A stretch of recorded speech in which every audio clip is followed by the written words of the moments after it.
ಪಾಪುಗೆ ತುಂಬಾ ಜ್ವರ ಇದೆ. ಇದು ಬೆಡ್ ಇದನ್ನು ಚೆನ್ನಾಗಿದೆ, ಬಟ್ ಸ್ವಲ್ಪ ಇದು ಥಿಕ್ನೆಸ್ ಕಮ್ಮಿ ಇದೆ.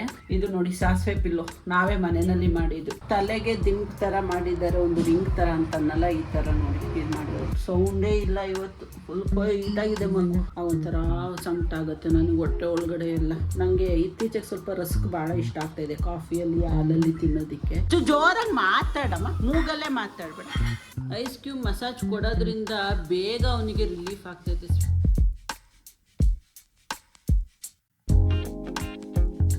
ಹಾಯ್, ನಮಸ್ಕಾರ ಎಲ್ರಿಗೂ, good morning, welcome back to our channel Manju and Manu. ಈ ಕಾಟನ್ ಸ್ವಲ್ಪ ಹೊರಗಡೆಗೆ ಬಂದ್ಬಿಡ್ತದೆ, ಇರಿಟೇಷನ್ ಸ್ಟಾರ್ಟ್ ಆಗೋಗುತ್ತೆ ಆಗ. ಸೊ ಎನ್ವೇಸ್, ಪಾಪುಗೆ ತುಂಬ ಜ್ವರ ಇದೆ ನೆನ್ನೆಯಿಂದನು. ನಾನು ಅಂದ್ಕೊಂಡೆ ನೆನ್ನೆ ಸಿರಪ್ ಹಾಕಿದ್ ನಾನು ಸ್ವಲ್ಪ ಕಮ್ಮಿ ಆಗ್ಬೋದೇನೋ ಅಂತ. ಆಗಿತ್ತು, ಅದೇ ಸಿರಪ್ ಪವರ್ ಇರೋ ತನಕ ಒಂದು ಸ್ವಲ್ಪ ಕಮ್ಮಿ ಆಗುತ್ತೆ, ಆಮೇಲೆ ಆ್ಯಸ್ ಯೂಶ್ವಲ್ ರೈಸ್ ಆಗುತ್ತೆ. ನಾನು ನೈಟೆಲ್ಲ ಫುಲ್ಲು ಗಲಾಟೆ ಮಾಡ್ತಾನೆ, ನಿದ್ದೆ ಮಾಡೋಕ್ಕೆ ಬಿಡಲ್ಲ ಅಂತೆಲ್ಲ ಅಂದ್ಕೊಂಡಿದ್ದೆ. ಪಾಪ ನನ್ನ ಪಾಪು ಅಷ್ಟೆಲ್ಲ ಏನೂ ಮಾಡಿಲ್ಲ, ಸೈಲೆಂಟಾಗಿ ಮಲ್ಕೊಂಡಿತ್ತು ಕರ್ಕೊಂಡು. ಅಂತ ಜ್ವರ ಜಾಸ್ತಿ ಇದೆ, ಅದಕ್ಕೆ ಅಲ್ಲಿ ಕ್ಲೀನ್ ಮಾಡಿಬಿಟ್ಟು ತೊಟ್ಲುನ ಅವನದು ಬೆಡ್ಡೆಲ್ಲ ಹಾಕ್ಬಿಡ್ತೀನಿ ವಾಪಸ್. ಏನಕ್ಕೆಯಾ? ಅದೇನೆ ಬೆಡ್ ಕ್ಲೀನ್ ಮಾಡ್ತಾ ಇದ್ದೀನಿ ಇವಾಗ. ಅವನ ತೊಟ್ಲು ಮತ್ತು ನಂದು ಬೆಡ್ಡು ಆಮೇಲೆ. ಸೊ ಹಂಗಾಗಿ ಪಾಪ ರಾತ್ರಿ ಎಲ್ಲ ಏನು ಗಲಾಟೆ ಮಾಡಲಿಲ್ಲ, ಸುಮ್ಮನೆ ಮಲಗಿತ್ತು. ಅಂದರೆ ನಿದ್ದೆಲೇನೆ ಕೊರಗೋನು ಅಂತ ಜ್ವರದ ತಾಪಕ್ಕೆ ಅಷ್ಟು ಜ್ವರ ಹೊಡೆದಿದೆ. ನಾನು ಎಕ್ಸ್ಪೆಕ್ಟೇ ಮಾಡಿರಲಿಲ್ಲಪ್ಪ ಇಷ್ಟು ಈ ಲೆವೆಲ್ ಜ್ವರ ಬರುತ್ತೆ ಅಂತ. ಬಟ್ ಅದೇ ಡಾಕ್ಟ್ರಿಗೆ ಫೋನ್ ಮಾಡಿದ್ದೆ, ಅವ್ರಂದ್ರು ಇಲ್ಲ ಮೇಡಮ್ ಅದೇನು ವರಿ ಮಾಡಬೇಡಿ, ಕೆಲವು ಮಕ್ಳಿಗೆ ಹಂಗೇನೆ ಐ ಫೀವರ್ ಬಂದೇ ಬರುತ್ತೆ, ಕಮ್ಮಿ ಆಗುತ್ತೆ, ಅದು ಒನ್ ಡೇ ಮ್ಯಾಟರ್ ಅಷ್ಟೇ ಅಂತ ಅಂದರು. ನೋಡೋಣ, ಇವತ್ತು ಒಂದಿನ ಕಮ್ಮಿ ಆಗತ್ತೆ ಅಂತ ಹೇಳಿದ್ದಾರೆ. ಎವ್ರಿ 6 hours ಸಿರಪ್ ಹಾಕಿ ಅಂತ ಹೇಳಿದ್ದಾರೆ. ಬೆಳಗ್ಗೆ ಹಾಕಿದ್ದು ನಾನು 6 ಗಂಟೆಗೆ, ಇವಾಗ ಹಾಕಬೇಕು. ಸ್ವಲ್ಪ ಹೊತ್ತು ಬಿಟ್ಟು ಹಾಕೋಣ ಅಂದ್ಕೊಂಡು ಅಲ್ಲೇ ಹಾಲಲ್ಲಿ ಕುತ್ಕೊಂಡು ಆಟ ಆಡಿಸ್ತಾ ಇದ್ದೆ, ಕಣ್ಬಿಟ್ಕೊಂಡು ಆಟ ಆಡ್ತಾ ಇದ್ದ. ಆಮೇಲೆ ಅಲ್ಲೇ ಫೀಡಿಂಗ್ ಕೊಟ್ಬಿಟ್ಟು ಮಲಗಿಸಿದ್ದೀನಿ, ಒಂದು ಸ್ವಲ್ಪ ಗಾಳಿ ಬರುತ್ತೆ ಅಲ್ಲಿ ಅಂತ. ಮಲಗಿದ್ದಾನೆ ಇಲ್ಲಿ. ಅಲ್ಲಿ ಮೇಯ್ನ್ ಡೋರ್ ಎದುರುಗಡೆನೇ ಇರೋದ್ರಿಂದ ಗಾಳಿ ಹೊಡಿಯುತ್ತೆ ಅಂದ್ಬಿಟ್ಟು ಮಸ್ಲಿನ್ ಕ್ಲಾತ್ ಹಾಕಿದ್ದೀವಿ. ಸೊ ಅವ್ನು ಮಲಗಿದನಲ್ಲ ಅಂದ್ಕೊಂಡು ಅಷ್ಟೊತ್ತಿಗೆ ನಾನು ಒಂದು ತೊಟ್ಲೆಲ್ಲ ಕ್ಲೀನ್ ಮಾಡೋಣ ಅಂದ್ಕೊಂಡು ಬಂದಿದ್ದೀನಿ. ಡೈಲಿ ಕ್ಲೀನ್ ಮಾಡ್ತೀವಿ. ನೆನ್ನೆ ನಮ್ಮಮ್ಮ ಹಾಸ್ಪಿಟ್ಲಿಂದ ಬಂದಮೇಲೆ ಇದನ್ನು ಅವನದು ಬೆಡ್ ತೆಗೆದ್ಬಿಟ್ಟು ಇದನ್ನ ಹಾಕಿದ್ರು. ಇದೊಂದು ಸ್ವಲ್ಪ ಕುಷನ್ ಥರ ಫೀಲ್ ಕೊಡತ್ತೆ ಅಂತ ಅಂದ್ಬಿಟ್ಟು ಬೆಡ್ ತೆಗೆದಾಕಿದ್ರು, ಇಲ್ಲಿ ಎತ್ತಿಟ್ಟಿದ್ರು. ಇವಾಗ ವಾಪಸ್ ಅದನ್ನೇ ಹಾಕೋಣ ಅಂತ. ಇದು ಸಾಫ್ಟಾಗಿರತ್ತಲ್ಲ, ಅವನಿಗೆ ಕ್ಯಾಮ್ರಾದಲ್ಲಿ ವಿಡಿಯೋ ಮಾಡ್ತಾ ಇದ್ದೆ, ಅದು ಯಾಕೋ SD ಕಾರ್ಡು ಸ್ವಲ್ಪ ಪ್ರಾಬ್ಲಮ್ ಆಗ್ತಾ ಇದೆ. ಅದೇನೋ ಫುಲ್ ಅಂತ ಬರ್ತಾ ಇದೆ, ನೋಡಿದ್ರೆ ಅದು ಖಾಲಿನೇ ಇದೆ. ಇನ್ವೇಸ್ ನಾನು ಏನು ಹೇಳ್ತಾ ಇದ್ದೆ, ಅದೇ ಒಂದು ಕಾಲು ಸ್ವೆಲ್ಲಿಂಗ್ ಬಂದಿರೋದ್ರಿಂದ ನಾವು ಅಮ್ಮ ಇದನ್ನ ಹಾಕಿದ್ರು, ಕ್ವಿಲ್ಟ್ ತೆಗೆದು ಫೋಲ್ಡ್ ಮಾಡಿ ಹಾಕಿದ್ರು. ಅದು ಸ್ವಲ್ಪ ಕುಷನ್ ಫೀಲ್ ಕೊಡತ್ತೆ, ಅವನಿಗೆ ಸಾಫ್ಟಾಗಿ ಆರಾಮಾಗಿರತ್ತೆ ಅಂತ. ಅದು ಹಾಕಿದ್ಮೇಲೆ ಅವನು ಸ್ವಲ್ಪ ಆರಾಮಾಗಿ ಮಲ್ಕೊಂಡೆ, ಮತ್ತೆ ಕಾಲಾಡ್ಸೋದಕ್ಕೂ ಫ್ರೀಯಾಗಿ ಜಾಗ ಸಿಗತ್ತೆ ಅಂತ. ಇದು ಬೆಡ್ಡು ಇದನ್ನು ಚೆನ್ನಾಗಿದೆ, ಬಟ್ ಸ್ವಲ್ಪ ಇದು ಥಿಕ್ನೆಸ್ ಕಮ್ಮಿ ಇದೆ. ಇನ್ನೊಂದು ಇದು ದೊಡ್ಡದಿರೋದ್ರಿಂದ ಸೈಡನ್ನು ಕವರ್ ಮಾಡುತ್ತೆ. ಇಲ್ಲಿ ಮಸ್ಕಿಟೋ ನೆಟ್ಟು ಆಲ್ಮೋಸ್ಟ್ ಇಲ್ಲಿ ತನಕ ಕವರ್ ಮಾಡ್ಬಿಡತ್ತೆ. ಸೊ ಹಂಗಾಗಿ ಸ್ವಲ್ಪ ವೆಂಟಿಲೇಷನ್ ಕಮ್ಮಿ ಆಗುತ್ತೆ ಒಳಗಡೆಗೆ ಅಂದ್ಕೊಂಡು ನಾವು ಅಮ್ಮ ಹಂಗೆ ಮಾಡಿದ್ರು. ಅದಕ್ಕೆ ಇವಾಗ ವಾಪಸ್ ರೀಪ್ಲೇಸ್ ಮಾಡೋಣ ಅಂತ ಮಾಡ್ತಾ ಇದ್ದೀನಿ. ಇದು ನೋಡಿ ಸಾಸಿವೆ ಪಿಲ್ಲೋ ನಾವೇ ಮನೆಯಲ್ಲಿ ಮಾಡಿದ್ದು. ಇದು ಯೂಶುವಲಿ ಈಗ ಫಸ್ಟ್ ಕ್ರೈಲೆಲ್ಲ ಸಿಗತ್ತೆ ಸಾಸಿವೆ ಪಿಲ್ಲೋ, ಅದೆಲ್ಲ 1,500 2,000 ಆ ಥರ ಏನೋ ಇರಬೇಕು ಅಂತ ಅನ್ಕೊತೀನಿ, ಗೊತ್ತಿಲ್ಲ, ನಾನು ಚೆಕ್ ಕೂಡ ಮಾಡಿಲ್ಲ. ನಾವೇ ಮಾಡಿದ್ವಿ. ಇದೊಂದು ದೊಡ್ಡ ಪಿಲ್ಲೋ ಇದು. ಸೊ ಇದಕ್ಕೆ ಅವ್ನು ಸ್ವಲ್ಪ ಲೆಫ್ಟಿಗೆ ಜಾಸ್ತಿ ಹಿಂಗೆ ತಿರ್ಗಿಸ್ಕೊತಾನೆ. ಅದೆಲ್ಲ ಮಕ್ಕಳು ಮಾಡ್ತಾರಲ್ಲ, ಕೆಲವು ಮಕ್ಕಳು ಲೆಫ್ಟ್ಗೆ ತಿರ್ಗಿಸ್ಕೊತಾರೆ, ಕೆಲವು ಮಕ್ಕಳು ರೈಟ್ಗೆ ತಿರ್ಗಿಸ್ಕೊತಾರೆ. ಅದಕ್ಕೆ ಅವನಿಗೆ ಲೆಫ್ಟ್ ಸೈಡಿಗೆ ಕೊಡೋಕ್ಕೆ ಅಂತ ಒಂದು ಚಿಕ್ಕ ಪಿಲ್ಲೋ ಮಾಡಿದ್ಲು ನಮ್ಮ ಅಕ್ಕ. ಬಟ್ ಇವಾಗ ನೆನ್ನೆಯಿಂದ ಇದನ್ನು ಉಪಯೋಗಿಸ್ತಾ ಇಲ್ಲ. ಅವನಿಗೆ ಸ್ನಾನ ಮಾಡ್ಸಕ್ಕೆ ಬರ್ತಾರಲ್ಲ ಆಂಟಿ, ಅವರು ಇದು ಮಾಡಿ ಅದಕ್ಕೆ ಏನಂತಾರೆ ಒಂದು ರಿಂಗ್ ಥರ ಮಾಡಿದ್ದಾರೆ. ಈ ನೆಕ್ ಪೋರ್ಷನ್ಗೆ ತಿಕ್ಕಾಗಿ, ಇಲ್ಲಿ ಹೆಡ್ ಪೋರ್ಷನ್ಗೆ ಸಣ್ಣ ಬರ್ತಾರೆ. ಅವ್ನಿಗೆ ಇವಾಗ ಹಾಕಿ ಮಲಗಿಸಿದ್ದೀನಿ ಅದನ್ನ. ಅದು ಅವ್ನು ಎದ್ದ ಮೇಲೆ ತೋರಿಸ್ತೀನಿ.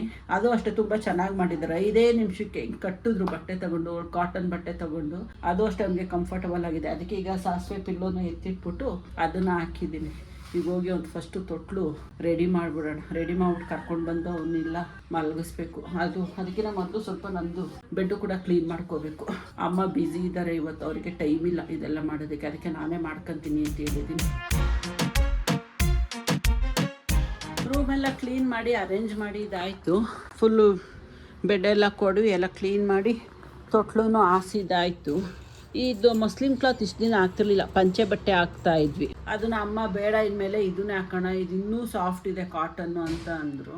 ಇದು ತುಂಬ ಚೆನ್ನಾಗಿದೆ, ಮಲ್ಟಿಪರ್ಪಸ್ ಥರ. ನಾನು ಸುಮಾರು ಇದಕ್ಕೆ ಅವನಿಗೆ ಯೂಸ್ ಮಾಡ್ತೀನಿ. ಅವನಿಗೆ ಒದ್ಸೋದಕ್ಕೆ ಬ್ಲ್ಯಾಂಕೆಟ್ ಥರ, ಅವನ್ನ ಸ್ವಾಡ್ಲಿಂಗ್ ಮಾಡಿ ಮಲಗ್ಸೋದಕ್ಕೆ, ತೊಟ್ಲು ಮೇಲೆ ತೆರೆ ಹಾಕೋದಿಕ್ಕೆ. ಇವತ್ತಿಂದ ಇದನ್ನೇ ಒಂದು ಆಸನ ಅಂತಲೂ ಅಂದ್ಕೊಂಡು ಹಾಸಿದ್ದೀನಿ. ಫುಲ್ ಸಾಫ್ಟಾಗಿ ಚೆನ್ನಾಗಿದೆ, ಒಂಥರ ಮಲ್ಟಿಪರ್ಪಸ್ ಥರ. ಅದನ್ನ ಒಂದು 12 ಪೀಸೇನೋ ಇಟ್ಕೊಂಡಿದ್ದೀನಿ ನಾನು.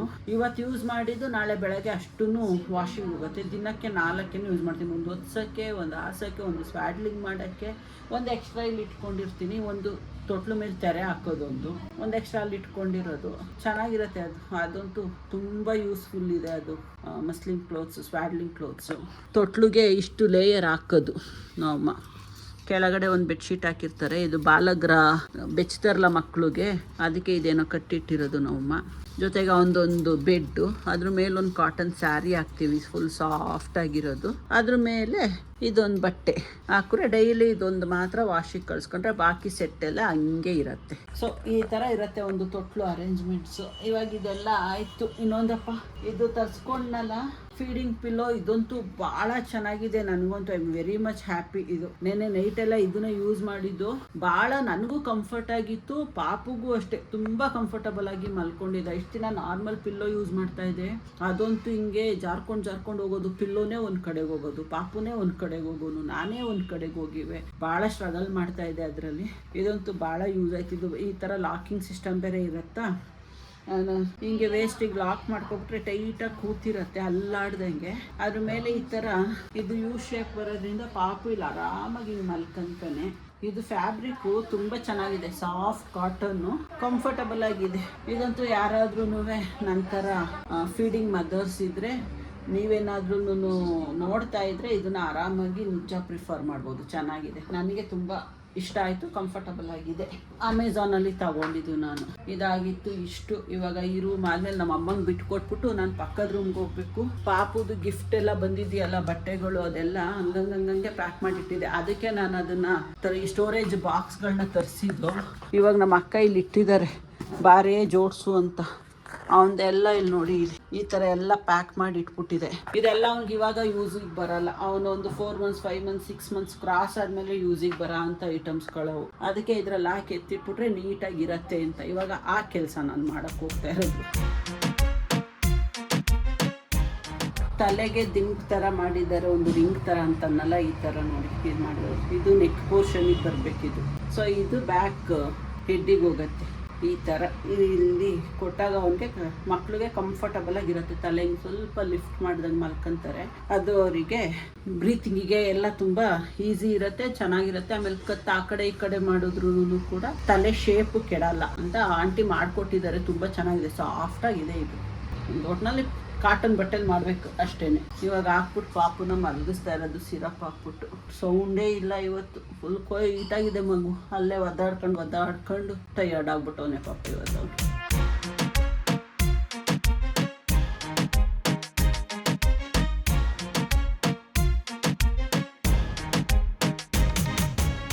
ಇಷ್ಟೊತ್ತು ಎಲ್ಲ ಪ್ಯಾಕಿಂಗೇ ಆಯಿತು. ಎಲ್ಲ ನೀಟಾಗಿ ಪ್ಯಾಕ್ ಮಾಡಿ ಸೇರಿಸ್ಬಿಟ್ಟಿದ್ದೀನಿ ಒಳಗಡೆಗೆ. ಈ ಥರ ಇದಂತೂ ನಿಜ ತುಂಬ ಯೂಸ್ ಆಯಿತು. Light weight. ಇನ್ನೊಂದು 2-3 months ಯಾವ ಯೂಸಿಗೆ ಬರಲ್ಲ ಅವನಿಗೆ, ಎಕ್ಸೆಪ್ಟ್ ಮೇಲ್ಗಡೆ ಒಂದು ಕ್ಯಾರಿ ಬ್ಯಾಗ್ ಒಂದು ಬಿಟ್ಟು, ಅದು ಹಾಸ್ಪಿಟ್ಲಿಗೆ ಹೋಗ್ಬೇಕಾದ್ರೆ ಮಾತ್ರ ಯೂಸ್ ಮಾಡೋದು. ಬಾಕಿ ಇದೆಲ್ಲ ಅವನಿಗೆ ಅವನಿಗೆ ಒಂದು 4 months 5 months ಆದಮೇಲೆ ಆಗ ಅಂತ ಬಟ್ಟೆಗಳು, ಬೇರೆ ಬೇರೆ ಥಿಂಗ್ಸ್ಗಳು ಇರೋದು. ಅದಕ್ಕೆ ಎಲ್ಲನೂ ಅದರೊಳಗೆ ನೀಟಾಗಿ ಸೇರಿ ಪ್ಯಾಕ್ ಮಾಡಿಬಿಟ್ಟು ಎತ್ತಿಡ್ತಾ ಇದ್ದೀನಿ. ಇವಾಗ ನೋಡಿ ಅಲ್ಲಿ ಎಷ್ಟು ಸ್ಪೇಸ್ ಆಯಿತು ನನಗೆ. ಪಾಪು ಮಲಗಿದ್ದಾನೆ ಇಲ್ಲಿ ಆರಾಮಾಗಿ. ಇಷ್ಟೊತ್ತು 2:15 ನಾನು ಅವನ್ನ ಎದ್ದೇಳಿಸ್ಕೊಂಡಿದ್ದು ಫೀಡಿಂಗ್ ಕೊಡೋದಕ್ಕೆ. ಇವಾಗ ಟೈಮು 3:45 4 ಆಗಿದೆ. ಓನತ್ತಮ್ಮ ಜ್ವರ ಬಿಟ್ಟೇ ಇಲ್ಲ. ಅಂದರೆ ಬಿಡತ್ತೆ, ಪುನಃ ರೈಸ್ ಆಗತ್ತೆ, ಸ್ವಲ್ಪ ಸಿರಪ್ ಆಗ್ತಾ ಕಮ್ಮಿ ಆಗತ್ತೆ, ಪುನಃ ರೈಸ್ ಆಗತ್ತೆ. ಸೊ ಹಂಗಾಗಿ ಪಾಪ ಮಗು ಇವತ್ತು ತುಂಬ ವೀಕ್ ಫೀಲ್ ಆಗ್ತಾ ಇದೆ ಅನ್ಸುತ್ತೆ ಅವನಿಗೆ. ವೀಕ್ನೆಸ್ಸು ಅದು ಕೊಯ್ಟಾಗಿದ್ದಾನೆ, ಕೊರಗ್ತಾನಲ್ಲ ಹ್ಞೂ ಅಂತ ಸೌಂಡ್ ಮಾಡ್ತಾನೆ. ಒಂಥರ ಉಂಟಾಗುತ್ತೆ ನನಗೆ ಹೊಟ್ಟೆ ಒಳಗಡೆ ಎಲ್ಲ. ಅದಕ್ಕೇನೆ ಆರಾಮಾಗಿ ಇಷ್ಟೊತ್ತು ನಿಧಾನಕ್ಕೆ ಫೀಡಿಂಗ್ ತಗೊಂತ ಇದ್ದ. ಅವನಿಗೆ ಪಾಪ ಸಕ್ ಮಾಡೋಕ್ಕೂ ಎನರ್ಜಿ ಇಲ್ಲ ಬಾಡಿಯಲ್ಲಿ ಅನ್ಸುತ್ತೆ. ಅದಕ್ಕೆ ಕೂತ್ಕೊಂಡಿದ್ದೆ ಆರಾಮಾಗಿ ನಾನು. ನೋಡಿ ಈ ಪಿಲ್ಲೋ ರೈಟ್ ಟೈಮಲ್ಲಿ ನನಗೆ ಬಂತು ನಿಜವಾಗ್ಲೂ. ಎಷ್ಟು ನಾನು ಹಿಂಗೆ ಬ್ಯಾಕ್ ರಿಲ್ಯಾಕ್ಸ್ ಮಾಡ್ಕೊಂಡು ಕೂತ್ಕೊತೀನಿ, ಅವನು ಹಿಂಗೆ ಕಂಫರ್ಟಬಲ್ ಆಗಿ ಮಲ್ಕೊಂಡಿರ್ತಾನೆ. ಬಟ್ ಆ ಪಿಲ್ಲೋನಲ್ಲಿ, ನಾರ್ಮಲ್ ಪಿಲ್ಲೋನಲ್ಲಿ ಭಾಳ ಕಷ್ಟ ಆಗ್ತಾ ಇತ್ತು. ಇವಾಗ ಮಲ್ಕೊಂಡು ನಿದ್ದೆ ಹೋದ. ಅವನದೀಗ ಪ್ರಾಬ್ಲಮ್ ಏನಂದರೆ ತಗೊಂಡೋಗಿ ನಾನು ಕ್ರೆಡಲ್ಗೆ ಹಾಕೋಷ್ಟೊತ್ತಿಗೆ ಎದ್ಬಿಡ್ತಾನೆ, ಪುನಃ ಅಳಕ್ಕೆ ಸ್ಟಾರ್ಟ್ ಮಾಡ್ತಾನೆ. ನೋಡ್ತಾ ಇದ್ದೀನಿ ನಿಧಾನಕ್ಕೆ ಮಲಗಿಸೋಣ ಅಂತ. ಊಟನೂ ಮಾಡಲಿಲ್ಲ ಮಧ್ಯಾಹ್ನ. ಊಟ ಟೈಮಿಗೆ ಕರೆಕ್ಟಾಗಿ ಎದ್ಬಿಟ್ನ, ಎತ್ಕೊಂಡು ಕೂತ್ಕೊಂಡ್ನ.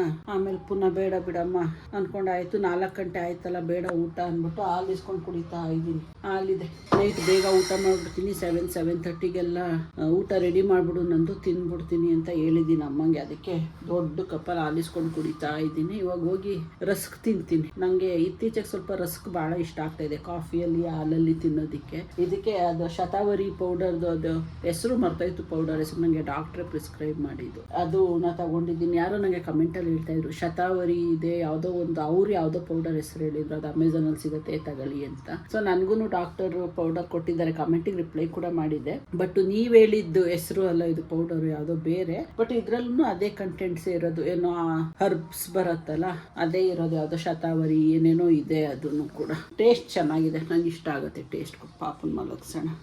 ಪಾಪು ಮಲಗಿದ ಇಷ್ಟೊತ್ತು, ಇವಾಗ ಎದ್ದ ಅಳ್ತಾ ಇದ್ದಾನೆ. ಅದಕ್ಕೆ ಐಸ್ ಕ್ಯೂಬ್ ಮಸಾಜ್ ಕೊಟ್ಬಿಡೋಣ ಅಂತ ರೆಡಿ ಮಾಡ್ಕೊತಾ ಇದ್ದೀನಿ. ಪಾಪ ವಾಯ್ಸೇ ಇಲ್ಲ ಮಗುಗೆ, ಫುಲ್ಲು ಇಲ್ಲ. ಇದು ಐಸ್ ಕ್ಯೂಬ್ ಮಸಾಜ್ ಕೊಟ್ಬಿಟ್ಟು ಕೂರಿಸ್ಕೊಂಡ್ರೆ ಅವಾಗ ಅವನು ಸಮಾಧಾನವಾಗಿ ಹಾಲು ಕುಡಿತಾನೆ. ಏನಮ್ಮ ಇವತ್ತು ಸ್ಪೆಷಲ್ ಅಡುಗೆ? ಮಟನ್. ಇದೇನಿದು? ಮಟನ್ನ ಏನು ಸಾಂಬಾರ ಚಾಪ್ಸಾ? ಜೋರಾಗಿ ಮಾತಾಡಮ್ಮ, ಮೂಗಲ್ಲೇ ಮಾತಾಡ್ಬೇಡ. ಹಂಗೆ ಮಾತಾಡಬೇಕು. ನಮ್ಮಿಗೆ ಎಷ್ಟು ಸರಿ ಹೇಳ್ತೀನಿ, ಫಸ್ಟ್ ಆಫ್ ಆಲ್ ಬ್ಯಾಕ್ಗ್ರೌಂಡು ಮ್ಯೂಸಿಕ್ಗಳು ಬೇಜಾನಿರುತ್ತೆ. ಅದರಲ್ಲಿ ಅದರಲ್ಲಿ ನಾವಮ್ಮ ಬೇರೆ ಮುಗಲ್ ಮತ್ತು ಪಾಪು ಜಾಸ್ತಿ ಹೇಳ್ತಾವನಿ. ಬಂದೆ ಆವಾಗಲೇ ಐಸ್ ಕ್ಯೂಬ್ ಮಸಾಜ್ ಕೊಡೋಣ ಅಂದ್ಕೊಂಡು ಎಲ್ಲ ರೆಡಿ ಮಾಡ್ಕೊತಾ ಇದೆ. ಅಷ್ಟೊತ್ತಿಗೆ ಅಳಕ್ಕೆ ಸ್ಟಾರ್ಟ್ ಮಾಡಿದ್ನಲ್ಲ ಅಂತ ಕರ್ಕೊಂಡೋಗ. ಅವಾಗಿನ್ನೂ ಪಾಪ ಮಲಗಿದ್ದೆದ್ದಿತ್ತು ಮಗು. ಕರ್ಕೊಂಡೋಗಿ ಫೀಡಿಂಗ್ ಕೊಟ್ಟರೆ ಅಷ್ಟೊತ್ತಿಗೆ ನಮ್ಮ ಫೀಡ್ ರೆಡಿ ಆಯಿತು. ನಾವು ಫೀಡಿಂಗ್ ತಗೊಂಡು ಎಲ್ಲ ಮುಗಿಸ್ಕೊಂಡು ಬರೋ ಅಷ್ಟೊತ್ತಿಗೆ ಇನ್ನೊಂದು ಅಕ್ಷಿ ನಾವು ಎಲ್ಲ ಮುಗಿಸ್ಕೊಂಡು ಬರೋ ಅಷ್ಟೊತ್ತಿಗೆ ಇಷ್ಟೊತ್ತಾಯಿತು. ಇವಾಗ ಒಂದು ಸ್ವಲ್ಪ ಸ್ವೆಲ್ಲಿಂಗು ಕಮ್ಮಿ ಆಗಿದೆ. ನೆನ್ನೆಯಿಂದ ಸ್ವಲ್ಪ ಐಸ್ ಕ್ಯೂಬ್ ಮಸಾಜ್ ಕೊಟ್ಟನಲ್ಲ, ಹಂಗಾಗಿ ಈ ಥರ ಒಂದು ಕಾಟನ್ ಕರ್ಚೀಫಲ್ಲಿ ಹಾಕ್ಕೊಂಡು 2 ಲೇಯರ್ 3 ಲೇಯರ್ ಹಾಕ್ಕೊಂಡು ಕೊಡ್ತೀನಿ. ಇಲ್ಲಾಂದರೆ ಸ್ವಲ್ಪ ಅವನಿಗೆ ಜಾಸ್ತಿ ಏನಂತಾರೆ ಕೋಲ್ಡ್ ಅನಿಸಿದ್ರೆ ಅಳಕ್ಕೆ ಸ್ಟಾರ್ಟ್ ಮಾಡ್ತಾನೆ ಅಂತ. ನಮಗೆ ತಗೊಳಕ್ಕಾಗಲ್ಲ ಇಷ್ಟು ಕೋಲ್ಡು. ನೋಡ್ತಾವ್ರೆ ಇವಾಗ ಸ್ವಲ್ಪ ಫೀವರ್ ಸಂಜೆಯಿಂದ ಕಮ್ಮಿ ಆಗಿದೆ, ಒಂದು 80% ಕಮ್ಮಿ ಆಗಿದೆ. ಇನ್ನು ಸ್ವಲ್ಪ ಮೈ ಬಿಸಿ ಇದೆ, ಹಂಗಾಗಿ ಆ್ಯಕ್ಟಿವ್ ಆಗಿ ಆಟಾಡ್ತಾ ಇದ್ದಾನೆ. ನೋಡಿಕೊಂಡು ನಾಲ್ಕೇನೆಲ್ಲ ಅಂದ್ಕೊಂಡು ಅವ್ನ ಮೂಡ್ ಚೆನ್ನಾಗಿದ್ದಂಗೆ ಮಸಾಜ್ ಕೊಟ್ಬಿಡ್ತೀನಿ. ಇಲ್ಲಾಂದರೆ ಒಳಗೆ ಸ್ಟಾರ್ಟ್ ಮಾಡ್ತಾನೆ ಅವನು. ಎಲ್ಲಾಗದೆ ಮನೆ ಹಬ್ಬು ತೋರ್ಸಮ್ಮ, ಹಬ್ಬು ಕಾಲು ತೋರ್ಸಮ್ಮ, ಲಿಫ್ಟ್ ಮಾಡಮ್ಮ, ಲೆಗ್ ಲಿಫ್ಟ್ ಮಾಡಮ್ಮ, ಹಬ್ಬು ಕಾಲು ಲಿಫ್ಟ್ ಮಾಡಮ್ಮ, ಲಿಫ್ಟ್ ಮಾಡೋ ಚಿನ್ನು. ಯಾವ ಕಾಲಮ್ಮ ಹಬ್ಬು ಆಗಿರೋದು ನಿಮಗೆ? ಎಲ್ಲಿ ಅದಲ್ಲ. ಲಿಫ್ಟ್ ಮಾಡಮ್ಮ. ಇದು ಹಬ್ಬು ಆಗಿರೋದು. ಮರ್ತೋಯ್ತಾ? ಹಬ್ಬು ಮರ್ತೋಯ್ತಾ ನಿನಗೆ? ಮರ್ತೋಯ್ತಂತೆ. ಏನೋ ಭಾಳ ತಿಂತಾವ್ರೆ ಏನೋ. ಇನ್ನು ಸ್ವಲ್ಪ ಇದೆ ಸ್ವೆಲ್ಲಿಂಗ್ ಕಮ್ಮಿ, ರೆಡ್ನೆಸ್ ಎಲ್ಲ ಫುಲ್ ಕಮ್ಮಿ ಆಗಿದೆ. ಅದಕ್ಕೆ ಇವಾಗ ಆರಾಮಾಗಿ ಎತ್ಕೊಂಡು ಆಟಾಡ್ತಾರೆ ಶಾಯೇಬ್ರು. ಅದುಂಬಿಡೋದು ಅದು ಹಿಂಗೆ ಅದುಂಬಿಡೋಣ. ಅಮ್ಮಮ್ಮ ಹೇಳ್ದಂಗೆ ಅದುಂಬೇಡ ಅಂತ ಅದು ಅಮ್ಮಮ್ಮ. ಹಿಂಗೆ ಅದುಂಬಿಡ್ಲಾ? ಹಿಂಗೆ ಅದುಂಬಿಡ್ಲಾ? ಖರ್ಚೀಫ್ ನೋಡಿ ಹೆಂಗೆ ಇಟ್ಕೊಂಡವನೆ. ತಡಿಯಮ್ಮ, ಆಯಿತು ಆತಲ್ಲ. ತಣ್ಣಗಾಯ್ತಾ ಇಲ್ವಾ ಶೆಕೆಗೆ? ಅಮ್ಮು ಬಂಗಾಡು, ಚಳಿ ಆಯ್ತಾಯ್ತಾ? ಅದು ಕೊರಿಯತ್ತಲ್ಲ ಅದಕ್ಕೇನೆ. ಆಮೇಲೆ ಅದು ಸ್ವೆಲ್ಲಿಂಗ್ ಮೇಲೆ ಇಟ್ಟರೆ ಸ್ವಲ್ಪ ಅವ್ರಿಗೆ ಇದು ಚುಮ್ಮ ಅನ್ನೋಕ್ಕೆ ಸ್ಟಾರ್ಟ್ ಆಗತ್ತದು. ಅದಕ್ಕೆ ಇಲ್ಲಮ್ಮ, ಆಯ್ತಲ್ಲ ಬಂಗಾರ. ಇಲ್ಲೊಂದು ಸ್ವಲ್ಪ ರೆಡ್ನೆಸ್ ಹಂಗೆ ಐತೆ.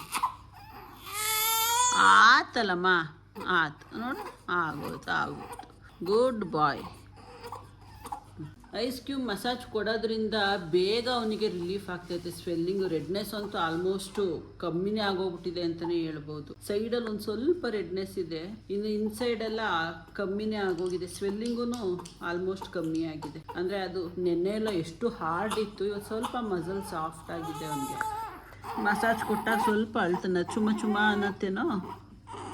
ಇದು ಸ್ವಲ್ಪ ರೆಡ್ನೆಸ್ ಇದೆ ಅಷ್ಟೆ. ಆತು ಮನೆ, ಆಗೋಯ್ತು. ಇಸ್ಮಾಯಿಲ್ ಬೇಬಿ